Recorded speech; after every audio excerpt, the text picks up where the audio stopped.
क्या ईरान पर अब हमला, रशिया और चीन पर हमला तस्वुर किया जाएगा? क्या नेटो के दिन गिने जा चुके हैं? एससीओ समिट 2025 में ऐसे इशारे रशिया, चीन और ईरान ने दे दिए हैं जिससे वाकई नेटो दहल चुका है और ये मामला इक्तसादी से अब फौजी ताउन की तरफ बढ़ता हुआ आपको नजर आ रहा है। ये तमाम डिटेल्स आज के इस व्लॉग में आपके सामने रखेंगे। अस्सलाम वालेकुम। आज तारीख है 1 सितंबर 2025 और मैं हूं रजा अब्बास। आपसे दरख्वास्त की वीडियो को लाइक और चैनल को सब्सक्राइब जरूर कीजिएगा। तो आपको मालूम है कि चीन के शहर तियानजिन में एससीओ समिट 2025 मुनक्किद हुआ, जहां पर 20 ममालिक या इससे ज्यादा जो रहनुमा थे वो यहाँ पर मौजूद रहे। यहाँ पर रशिया की जानिब से शिरकत की गई।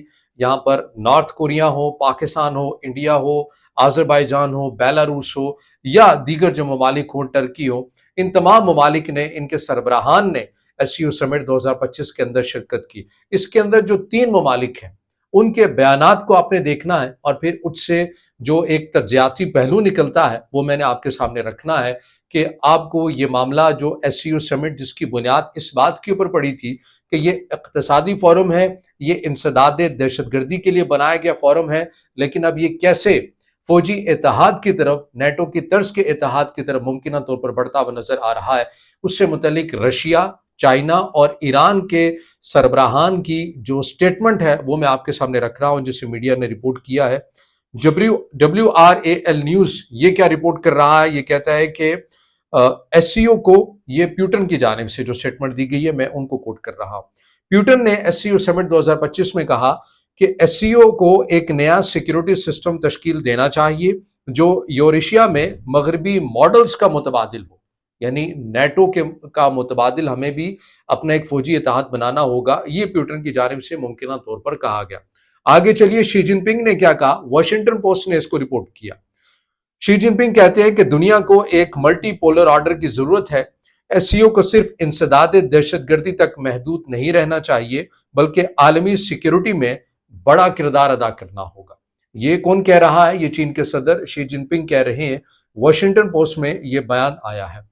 इसके अलावा ईरान ने क्या कहा? ईरान ये कहता है कि एससीओ को रीजनल सिक्योरिटी मैकेनिज्म को तश्कील देना होगा ताकि मगरबी दबाव और खतरात का जवाब दिया जा सके। ये जो स्टेटमेंट है ये राइटर्स में रिपोर्ट हुई है। इन तीनों ममालिक की तरफ से जो बयानात आए हैं वो आपके सामने मिनवान रखें। अब इसका जो तज्जियाती तौर के पर पहलू है वो क्या बनता है? देखिए, प्यूटन वाज़े कर देना चाहते हैं कि रूस जो है वो ये चाहता है कि एससीओ समिट एक ऐसा प्लेटफॉर्म बन जाए जहां पर हम नेटो के मुकाबले में अपना एक फौजी इत्तेहाद तश्कील दें ताकि एक मुल्क पर हमला, तमाम ममालिक के ऊपर हमला तस्वुर किया जाए। शी जिनपिंग ने खुद ही वाज़े अल्फाज में कह दिया कि हम इंसदाद दहशतगर्दी से आगे बढ़कर बात कर रहे हैं, हम एक रीजनल सिक्योरिटी फोर्स की बात कर रहे हैं। ईरान ने क्या कहा कि मगरबी दबाव, इसराइली खतरात से मुमकिन तौर पर हमें मुश्तरका अपना एक फौजी इत्तेहाद बनाना होगा। और फिर ऐसे में एससीओ समिट से खबर भी या तजवीज़ भी सामने आती है कि हमें एक पीस मिशन 2025 के नाम से एससीओ ममालिक के जो रुकन हैं उन्हें मुश्तरका जो मशकें हैं वो भी करनी चाहिए।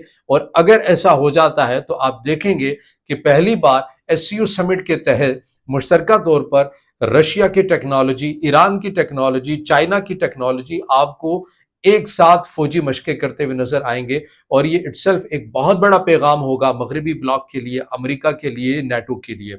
लेकिन इसके अंदर खेल बड़ा दिलचस्प उस वक्त हो जाता है जब आप भारत और पाकिस्तान के किरदार को पढ़ते हैं। देखिए, एससीओ के हवाले से जाहिर है पाकिस्तान भी चाहता है कि वो बाकायदा उसका एक रुकन बन जाए। इंडिया चूंकि है, और अब इसके अंदर इंडिया और पाकिस्तान का दोनों का एक ही मसला है। वो क्या मसला है कि पाकिस्तान जो है वो चीन के साथ, जहां पर उसके तस्वीराती तौर पर ताल्लुकात अच्छे हैं, माशी लिहाज से सीपैक के हवाले से बड़े अच्छे मिसाली ताल्लुकात हैं, तो वहीं पर इंडिया के जो अच्छे ताल्लुकात हैं, मिसाली ताल्लुकात हैं, वो आपको मगरबी दुनिया के साथ नजर आते हैं, वो आपको अमेरिका के साथ भी नजर आते हैं। अभी का मामला आप रहने दीजिए कि अभी ट्रम्प की वजह से जो इंडिया के माबैन और अमेरिका के माबैन एक इख्तलाफ है ये दूर हो जाएगा। ये आप इसे परमानेंट एक मसला ना समझिए, ये वक्ती तौर के ऊपर है, क्योंकि उसकी भी एक बहुत बड़ी वजह है कि अमेरिका ये चाहता है कि इंडिया जो है वो हमारा तस्वीराती पार्टनर है, तो वो ब्रिक्स जो कि हमारे निज़ाम के बनाए हुए बरअक्स एक मुखालिफ जो एक ग्रुप है, प्लेटफॉर्म है, उसका वो हिस्सा क्यों बना है? وہاں سے نکل آئے تو سب کچھ اچھا ہو جائے گا. لیکن انڈیا یہ چاہتا ہے کہ میں نے توازن رکھنا ہے, میں کوڈ الائنس کا حصہ بھی رہوں جو کہ براہ راست طور کے اوپر چین کے خلاف ہے, اور دوسری سائڈ کے اوپر میں چین اور رشیا کے ساتھ اپنے قربتیں بھی بڑھاؤں. اور ایسا ہی کچھ مسئلہ پاکستان کا بھی ہے. پاکستان کو جہاں پر چین کی ضرورت ہے تو وہاں پر امریکہ کی ضرورت اس لیے ہے کہ پاکستان کو مالیاتی اداروں کے پاس جانا پڑتا ہے, کیونکہ پاکستان کی معیشت مستحکم نہیں ہے. پاکستان کو IMF کے پاس جانا پڑتا ہے, پاکستان کو ورلڈ بینک کے پاس جانا پڑتا ہے, پاکستان کو UN کے اندر جہاں پر چین کی حمایت حاصل ہوتی ہے تو وہیں پر پاکستان کو بڑے پیمانے کے اوپر یا سفارتی میدان کے اندر امریکہ کی بھی ضرورت ہوتی ہے اپنے نیریٹو کے ساتھ انہیں ہم آہنگ کرنے کے حوالے سے. تو یہ تمام تر وہ پوائنٹس ہیں جو مجبوریاں ہیں پاکستان اور انڈیا کی. میں اس لیے عرض کر رہا ہوں کہ دیکھیے کل کو اگر یہ فیصلہ ہو جاتا ہے کہ SCO سمٹ 2025 جو اقتصادی طور پر بنایا گیا تھا, یہ انسداد دہشت گردی کے لیے بنایا گیا تھا, اب یہ ایک بھرپور فوجی اتحاد میں بھی تبدیل ہونے جا رہا ہے, جیسا کہ انڈیکیشن آ رہی ہیں. واشنگٹن پوسٹ اس کو رپورٹ کر رہا ہے, رائٹرز رپورٹ کر رہا ہے, دیگر ذرائع اس کو رپورٹ کر رہے ہیں. تو اس صورت میں پاکستان اور انڈیا کہاں پر کھڑے ہوں گے؟ اگر وہ بھی اس فوجی اتحاد کا حصہ بن جاتے ہیں تو ظاہر ہے یہ سیدھی ایک تھریٹ ہے نیٹو کے لیے, امریکہ کے لیے, مغربی اتحاد کے لیے. اس کے بعد کیا یہ دونوں ممالک اس پوزیشن میں ہیں کہ مغربی دنیا امریکہ کا دباؤ سہ سکے, سفارتی لحاظ سے بھی اور معاشی طور کے پر جہاں ضرورت پڑتی ہے اس حوالے سے بھی؟ تو یہ ایک بڑا ایک اہم پوائنٹ ہے پاکستان کے لیے بھی, بھارت کے لیے بھی. لیکن SCO سمٹ کے اندر جو تقریر ہوئی ہیں اس تناظر میں تو یہی لگتا ہے کہ یہ تینوں بڑے ممالک, ایران ہو, رشیا ہو, چائنا ہو, یہ اب اس بات کے اوپر متفق ہو چکے ہیں کہ اب ہمیں ایک فوجی اتحاد بھی بنانا پڑے گا. تجارتی حوالے سے جو ایک بات, ایک اور چیز سامنے آئی ہے وہ یہ کہ ایران نے تو کہہ دیا ہے کہ وہ ایک متبادل کے طور کے اوپر دیکھ رہے ہیں, وہ یورو کا متبادل, وہ امریکی ڈالرز کے متبادل SCO کی ایک جو کرنسی ہے اس کو بنا دیا جائے, اس کا استعمال کیا جائے, یا پھر مقامی کرنسی کے اندر تجارت کو کیا جائے. پیوٹن کی یہ بہت عرصے سے یہ خواہش ہے. چینی صدر ویسے ہی ان معاملات کے اوپر کام کرتے ہوئے بھی آپ کو نظر آ رہے ہیں. تو جہاں پر ڈالرز کی اجارہ داری کو ختم کرنے کے حوالے سے بہت تیز پیش رفت ہوئی ہے اس SCO سمٹ 2025 میں, تو وہیں پر دوسری جانب فوجی اتحاد یعنی نیٹو کی طرز کا ایک اتحاد بنانے کے اوپر بھی ایک سنجیدہ قسم کی گفتگو ہوئی ہے. اب یہ مزید گفتگو کھل کر اس وقت سامنے آئے گی جب مشترکہ اعلامیہ ہے وہ جب نکل کر سامنے آئے گا, تو اس کے اندر ہمیں مزید زیادہ آسانی ہو جائے گی, تمام ان معاملات کو جیو پولیٹیکلی سمجھنے میں مزید آسانی ہو جائے گی. لیکن ابھی کی جو سٹیٹمنٹ آئی ہے جن میں شی جن پنگ, رشیا, ایران کی طرف سے جو بیانات آئے ہیں یہ بڑے انتہائی معنی خیز ہے. ظاہر ہے مغربی دنیا, امریکہ اس کے اوپر اپنی ورکنگ کر بھی رہے ہوں گے کہ اگر ایسا ہو جاتا ہے تو ان کا پلان بھی کیا ہوتا ہے.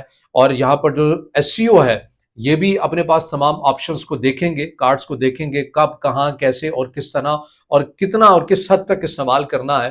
تو آپ یہ کہہ سکتے ہیں کہ کھیل بڑا ایک دلچسپ مرحلے میں داخل ہو چکا ہے, اور بالخصوص پاکستان اور انڈیا کے لیے تو ہے ہی ہے, مگر بڑی طاقتیں اور نیٹو کی طرز پر یا نیٹو کو ٹکر دینے کے لیے ایک ممکنہ طور پر ایک اور بہت بڑا فوجی اتحاد بننے جا رہا ہے. اگر یہ بن جاتا ہے یا بننے والا ہے, اس کے متعلق آپ کی کیا رائے ہے آپ نے ضرور ہمیں کمنٹ میں بتانا ہے. اور اگر یہ بن جاتا ہے تو کیا اس سے آپ کو یہ لگتا ہے کہ وہ ترقی پذیر ممالک یا اس سائڈ کا بلاک جو امریکہ مخالف ہے, کیا ان کے اوپر حملہ کرنا بھی اب آسان نہیں رہے گا, یا آپ کو لگتا ہے کہ یہ فقط ابھی باتیں ہیں, کام ہونا بہت باقی ہے اور اس میں کافی وقت بھی درکار ہے؟ اس سے متعلق آپ کا کچھ سوال ہو یا رائے ہو, یا جو سوال میں نے آپ سے پوچھا اس کا جواب آپ ضرور کمنٹ میں دیجئے گا. ویڈیو کو لائک کرنا ہے, دوستوں تک شیئر بھی کرنا ہے, اور چینل کو سبسکرائب